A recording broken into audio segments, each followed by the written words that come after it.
জিঞ্জিরা বাজার নয়, শুধু কেরানীগঞ্জের যত গুরুত্বপূর্ণ বাজার আছে সবগুলো বাজারেই পাইকারি, খুচরা এবং আড়ত সকল পর্যায়ের বাজারে আমরা অভিযান অব্যাহত রাখব। তো আপনারা জানেন যে প্রতি বছরই আপনার রমজান মাস আসলে কিছু অসাধু ব্যবসায়ী আছে, তারা আপনার বিভিন্ন ধরনের পণ্যের উপর তারা অতিরিক্ত মূল্য নির্ধারণ করে এবং বাজারকে অস্থিতিশীল করার জন্য তারা পায়তারে করে। তারই ধারাবাহিকতায় আজকে আমরা কেরানীগঞ্জে যে জিঞ্জিরা বাজার রয়েছে, অতি গুরুত্বপূর্ণ একটি বাজার, সেখানে এসে দেখতে পেলাম সরজমিনে যে এখানেও আসলে কিছু অসাধু ব্যবসায়ী আছে, তারা আপনার বিভিন্ন ধরনের পণ্যের মূল্য বৃদ্ধি করে তারা বাজারকে অস্থিতিশীল করেছে। তো সেক্ষেত্রে আমরা প্রায় 15টি মামলায় 20,000 টাকা অর্থদণ্ড করেছি। আমরা প্রাথমিকভাবে আজকে বাজার মনিটরিংয়ের অংশ হিসেবে আজকে এসেছি এবং এখানে এসে যে ব্যত্যয়গুলো দেখলাম সেটা হচ্ছে কারো মূল্য তালিকা সাঁটানো নেই এবং পাশাপাশি আমরা দেখেছি যে ক্রয় রসিদ এবং বিক্রয় রসিদ এই দুইটি মেনটেন করছে না। তারা অযাচিতভাবে আমাদেরকে বলছে যে তারা এগুলো মেনটেন করে না পূর্ব থেকেই, কিন্তু আমি আজকে থেকে বলে গেলাম যে কোনোভাবেই এটা আমরা মেনে নিব না। আজকে থেকে বলে রাখছি যে প্রত্যেকের দোকানে তাদের এই যে মূল্য তালিকা সেটা অবশ্যই টানাতে হবে এবং পাশাপাশি ক্রয় মূল্য এবং বিক্রয় মূল্য যেটা আছে এটা স্পষ্টত দৃশ্যমান জায়গায় এটা সাঁটাতে হবে। এবং আমরা বলেছি যে যে কোনো ধরনের পণ্য তারা কিনে আনবে সেটার অবশ্যই ক্রয় রসিদ থাকবে এবং যেটা বিক্রয় করবে সেটার বিক্রয় রসিদ থাকবে। ক্রয় রসিদ এবং বিক্রয় রসিদ দুটোই তারা।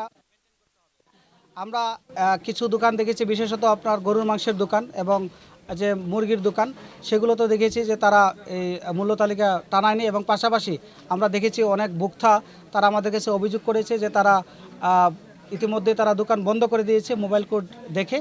তো সেক্ষেত্রে আমরা 2টি দোকানকে সিলগালা করেছি। আমরা অবশ্যই এটা ব্যবস্থা নেব, যেহেতু তারা আমাদেরকে দেখে দোকান ফেলে তারা চলে যায়, আমরা অবশ্যই তাদের জবাবদিহি তাই নিয়ে আসব।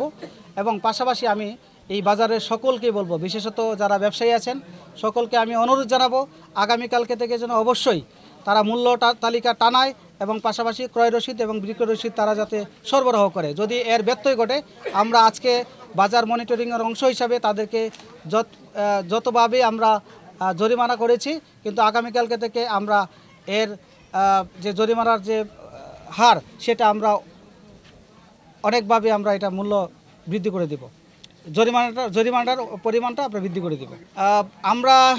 আমরা চিন্তা করছি যে আগামী 2-1 দিনের মধ্যেই যে কেরানীগঞ্জের যে বাজারগুলো রয়েছে সেই বাজারগুলোর সভাপতি এবং সেক্রেটারিদেরকে আমরা ডাকাবো এবং আমরা তাদেরকে কিছু ইনস্ট্রাকশন দিয়ে দেব যে বাজারে আপনার কী ধরনের বিষয় মেনটেন করতে হবে সেটি সভাপতি সেক্রেটারিকে জানাবো। যদি এটার ব্যত্যয় ঘটে আমরা ওনাদেরকেও আমরা আইনের আওতায় নিয়ে আসবো।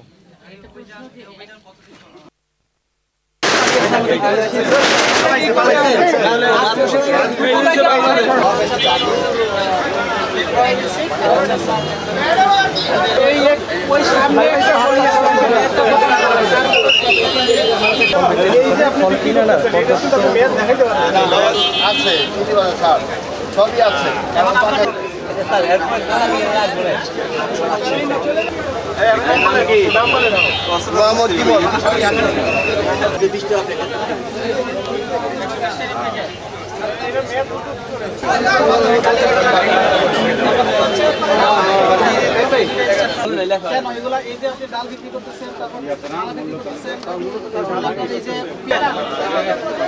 লেখার পরে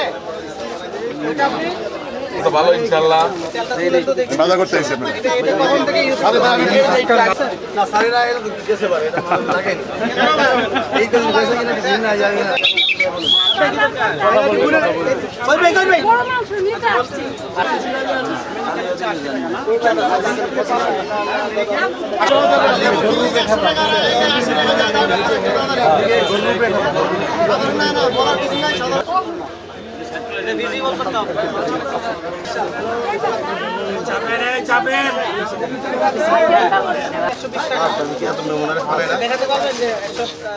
কত টাকা কিনছেন?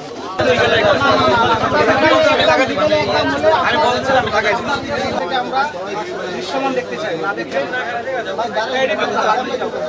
তো স্ট্যান্ড বাই করে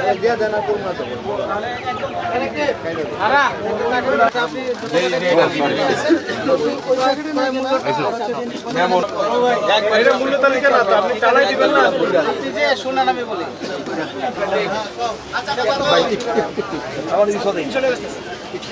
এইখানে ক্রয় মূল্য বিক্রি মূল্য